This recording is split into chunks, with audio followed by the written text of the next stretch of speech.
Hi, my name's Mark. This concerns the Uni-T model UT-70D True RMS multimeter. And the red shirt is just a coincidence, by the way. This is the meter.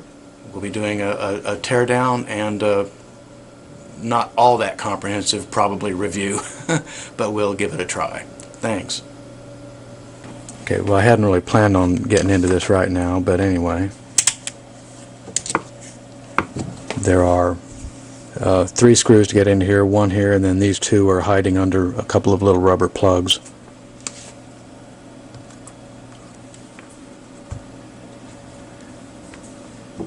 And I had it open slightly a little bit ago, and I can tell you it's looking like getting into the business end of this meter may not be the easiest thing ever.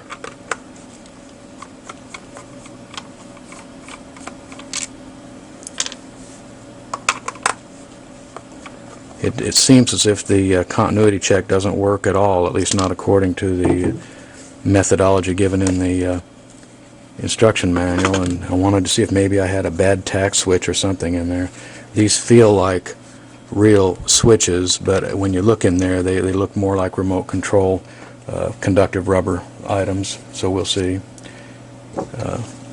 One more screw here to start with.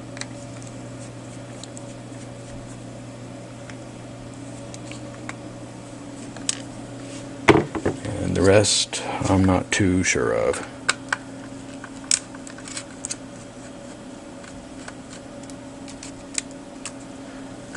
One screw for the ground terminal. Now it looks as if this needs to come next, and then perhaps do the other screws. It looks as if the input terminals are going to be rather solid types.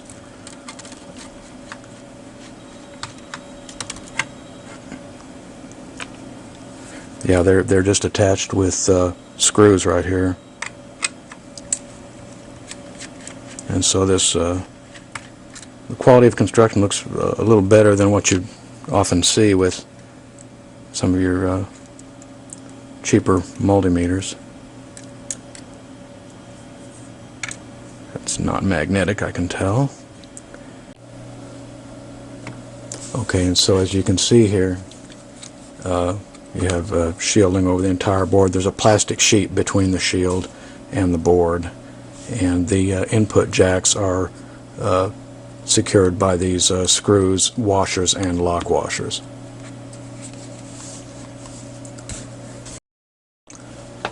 Okay, so here we are with the inside of the meter. Now if you'll notice, and what you'll see in some of my pictures, there's looks like some kind of smeg on the board from possibly from the hand soldering process, and there's some visible here, over in here somewhere too, I think. I'll take a closer look at that in a little while, but for my own self I'm going to clean that up, but I didn't want to let our Chinese friends off the hook for that. They could have cleaned that board a little bit better. I'm going to clean that off for my own peace of mind. Okay, and so having been able to clean off the board for the most part, this is our the business end of the multimeter. Now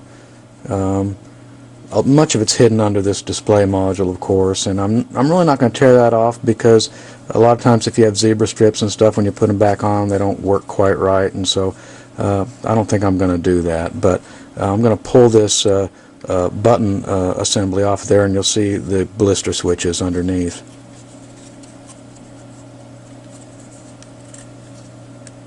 And you do have to pull it off vertically, because the buttons will fall out of the little holder there. So there's the blister switches. Now there's tape over the blister switches, but they have little folded corners that go into holes on the board, so once the actuator's in place and into this little dimple, they're not going anywhere. And we'll put the button assembly back in there. It has to sort of tilt in under there and snap in. There we go.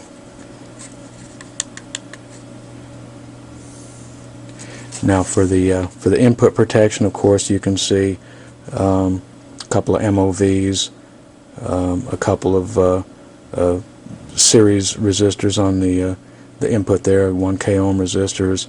This is your 20 amp, or actually 10 amp current shunt, sorry about that. And this appears to be your low current range shunt right here. That's about a 1.2 ohm resistor. And as I say, a couple of MOVs and a spark gap, and that appears to be just about the extent of your input protection. I did find a poor resolution schematic on the internet. These diodes here are for some kind of input protection. They're not being used as rectifiers as such.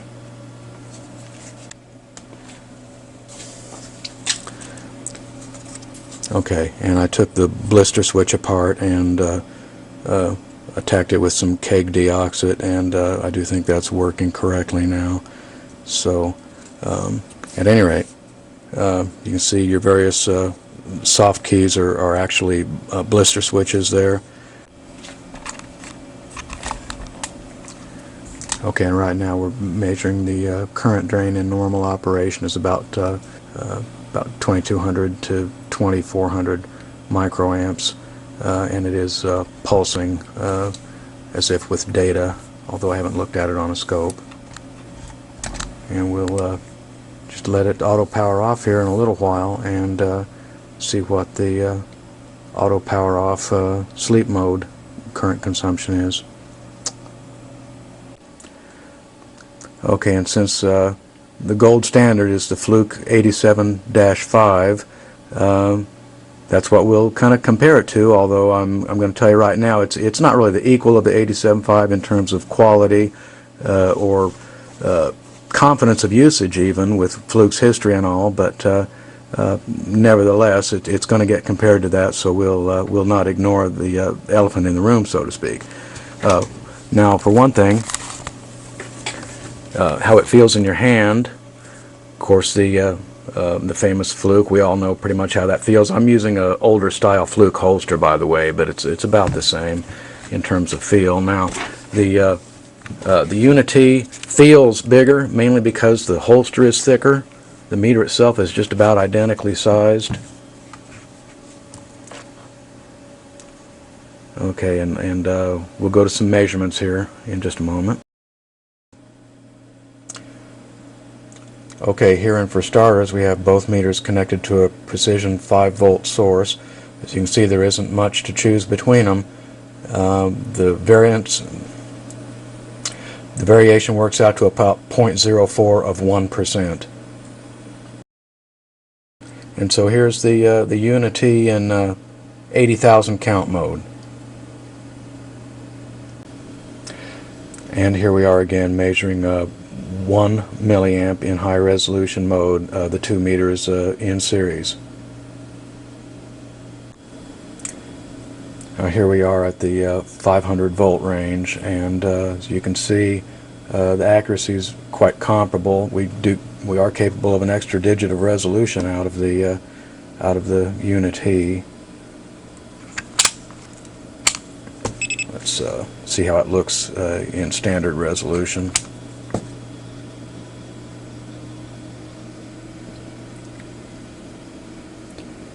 So you see at that range, at that area, we are about 9/10 of a volt off. Well, 9/10 of a volt out of 500 isn't too bad, huh? Okay, and now the frequency counter. Right now we're at about 1 kilohertz. Now my little audio generator will only go to a couple hundred K, so forgive me for that, but we're going to run it up a little bit here. Bear with me.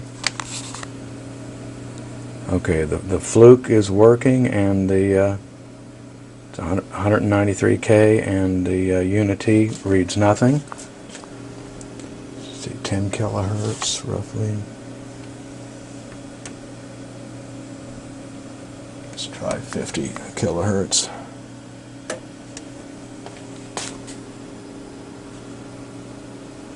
No.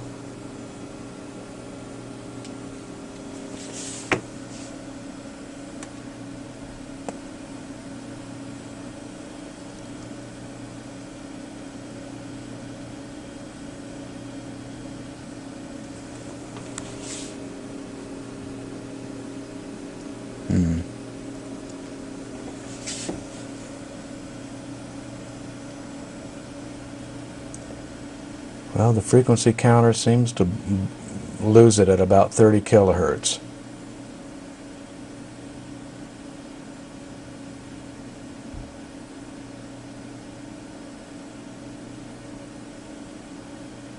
I have to check it against the specs, but frankly, I think it was spec'd higher. I think the spec is 100K.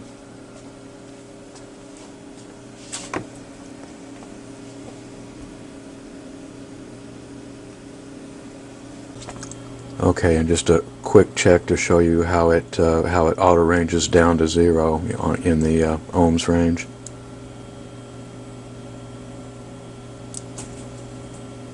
So that's actually pretty quick, coming down from an 80 megohm range, auto ranging down to 0.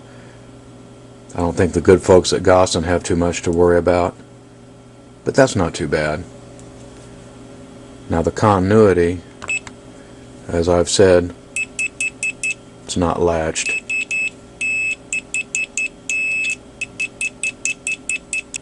It's not latched, but it's not really too scratchy. Not too bad for a cheaper meter. Oh yeah, let's try and recheck that frequency counter, shall we? Previously, of course, I had that paralleled with the fluke. I'm not sure if that would have made any difference or why it would have, but as I say, this is just a little audio generator.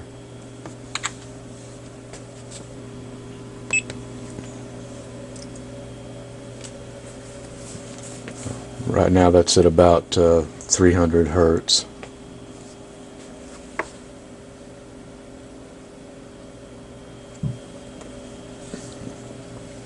Close to 1,000.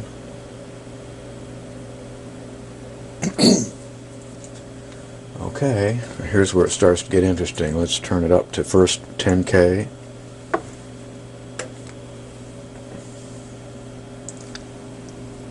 Okay, it's doing that all right. And 100K.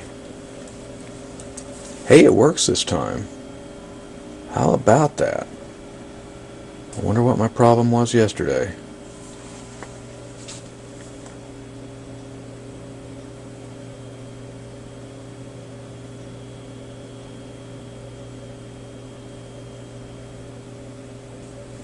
Yeah, so we're at about 200 kilohertz. I don't know what my problem was yesterday or why it didn't seem to like being paralleled with the fluke in frequency counter mode, but it's working at this point, so 200K is about my limit on this generator. I need to get me a good function generator. Maybe a arbitrary waveform generator would be nice, but for now that's about got it for the frequency check. I think I'd like to show how it does, how it handles microamps, since it doesn't specifically have a microamp range, but with the extended resolution of 80,000 counts, it can get down pretty low.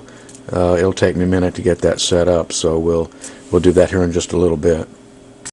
And here we are again showing microamps on the fluke and the Uni-T. Of course, the fluke has a dedicated microamps function and the Uni-T does not, but with the 80,000 count resolution of the Uni-T, you can still show microamps pretty good. Right now we're at about 50 microamps. Now of course the fluke, you have the possibility of high resolution there too,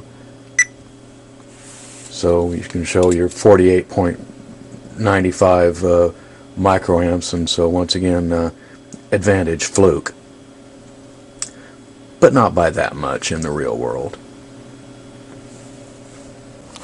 Okay, and I did want to mention that the probes that come with the Uni-T are pretty nice. They're pretty sharp. They're rated at 1,000 volts or 20 amps, but they are about 10 inches shorter than the flukes.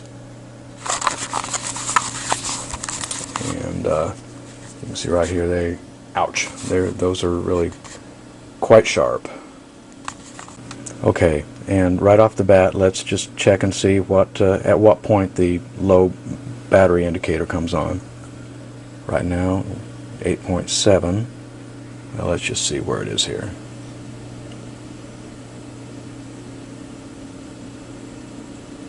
a little under 8 volts, 7.5, 7.25. I'm encouraged. About 7 volts. Still no low battery indicator. 6.9. There we go. No, that's just a negative voltage indicator there. 6.6. 6.2. There we are.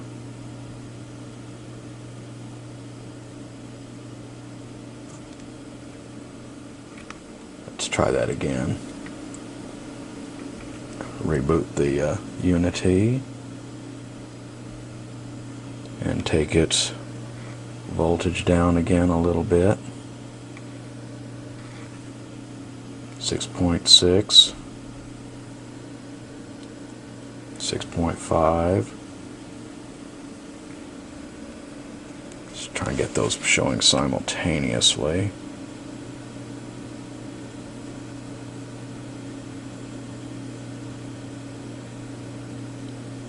Just edging it down a little.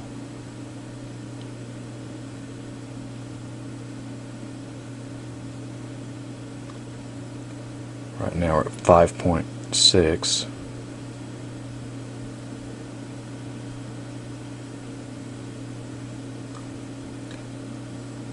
Hello. Less than 5.4. Good Lord. There it popped on at about 5 volts. Interesting. Very interesting. May not be the most consistent. I'm not quite sure what to make of that. But in any case, it didn't come on until about 6.2 volts. Let's try it again. Take it up to 7 odd volts and reboot the Uni-T.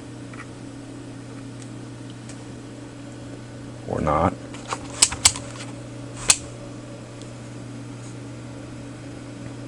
There we go. And let's take the voltage down a little quicker. 6.2, 6, 5, 5.6, 5.4.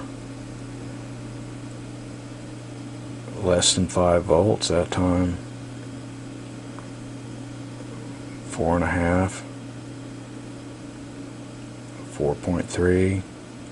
4.2, 1, 4, 3.9, 3.3. Come on. I don't buy this. They're just winked out. Okay, let's try it again.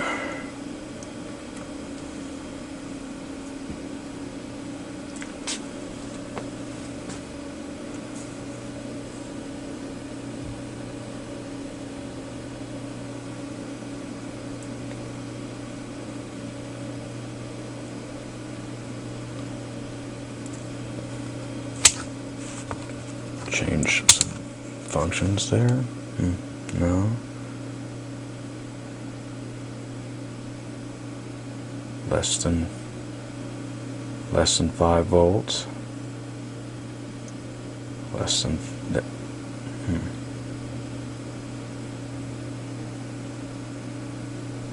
Well, this isn't good. I'm not sure you can rely upon the low battery indicator.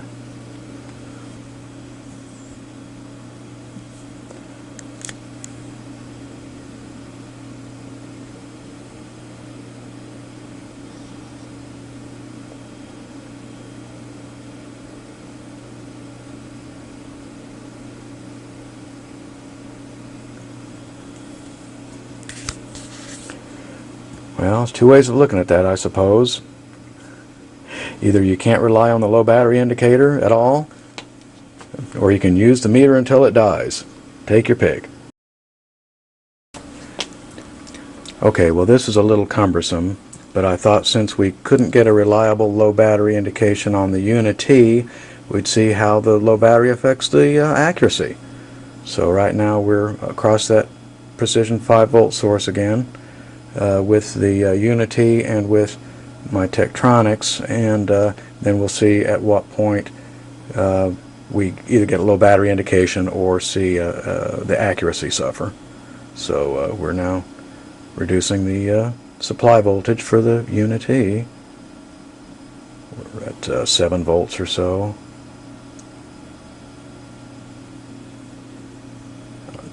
Under 6 volts. And you can see the Uni-T's voltage level correspondingly increases. So that's interesting. With a battery voltage of less than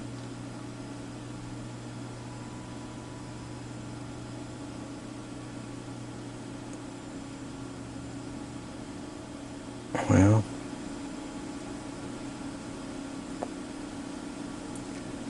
I'd say under about 7.2 volts or 7, let's say 7 volts.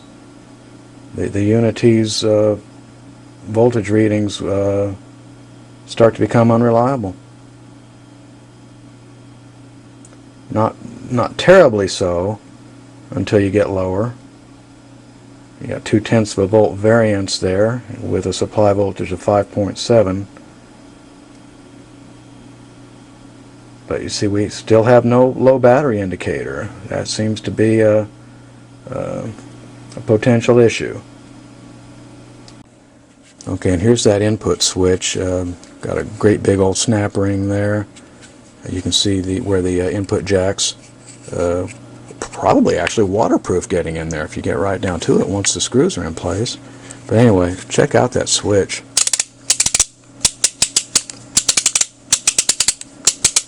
Got to be a ball bearing in there somewhere. It's got a really good feel.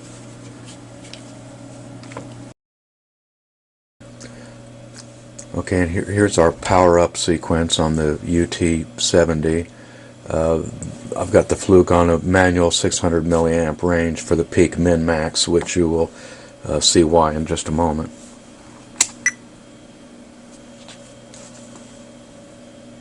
So it captured a peak of 365 milliamps during its initial boot there.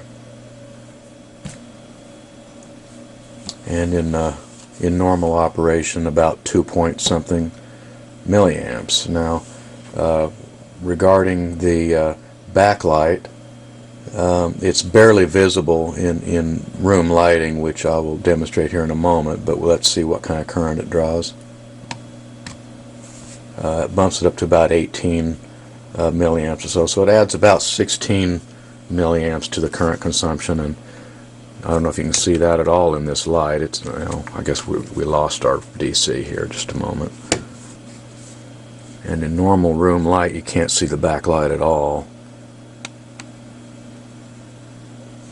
It has several small LEDs there, and we'll show you how it looks in a dark room. It is usable in a dark room, which we'll see in just a moment. Okay, and here's the Uni-T in a darkened room, and the I would say the LCD display actually shows up better on camera than it does in real life, but it is usable in a darkened room. Now, of course, you wouldn't be using a multimeter in a totally dark room, so let's try somewhere in between.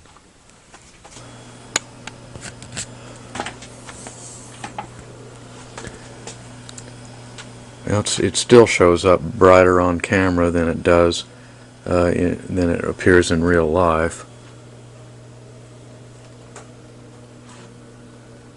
I'll be darned. I would say that my little flip camcorder is just a little more sensitive to that frequency of light than my eyes are, because it's showing up brighter than what I'm actually seeing here. But it is usable in a darkened room, I suppose, or even a semi-darkened room.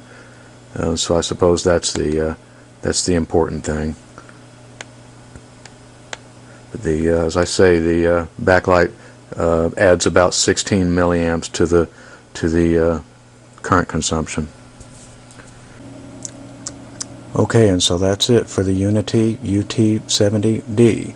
I still think it's a good meter, but I think I would just change out that battery on about a semi-annual basis to be on the safe side. I don't trust the potential lack of a low battery indicator when the low battery affects the accuracy of the meter.